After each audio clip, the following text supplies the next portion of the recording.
Hello hello. டேய் லூசாடா நீ phone பேசினா வண்டி ஓட்டுவியா? ஒரு அர்ஜென்ட்டான வேலையா போயிட்டு இருக்கேன், தயவு செஞ்சு மன்னிச்சிடுங்க.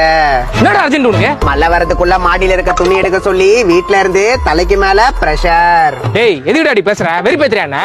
சார் நான் இயல்பாவே இப்படிதான் பேசுவேன், நான் ஒரு யூடியூபர். நீ யாரா வேணாரு? வண்டி இண்டிகேட்டர் எல்லாம் வந்துச்சு, மரியாதை காசு கொடுத்துட்டு போ. சார் ரோடுனா விபத்து நடக்கத்தான் செய்யும், நாம தான் சுமூகமா பேசி தீக்கணும். டேய் பேசிலாம் தீக்க முடியாது, பசங்களை வர சொன்ன இங்கே உன்னை உரிச்சு தொங்க விட்டுருவானுங்க, மரியாதை காசு தர்றா. சார் வன்முறைய கையாளாதீங்க, இருங்க என் ஜிபேல எவ்வளவு இருக்குன்னு பாக்குறேன். சீக்கிரம் பாடுறா. என்னோட ஜிபே பேலன்ஸ் 2.0. டேய் வெறி பேத்துறியாடா? நான் வேணா உங்களுக்கு ₹1 அனுப்புறேன், மிச்சம் ₹1 கேட்காதீங்க. ஏன்டா? ஏன்னா யாருமே என்ன ₹1 கூட இல்லாத பிச்சைக்கார பையன்னு இலக்காரமா பேசிடக்கூடாது. இல்ல இல்ல இது வேலை ஆகாது, நீ போலீஸ் ஸ்டேஷனுக்கு வா. ஐயோ வேணா சார், விட்டுருங்க.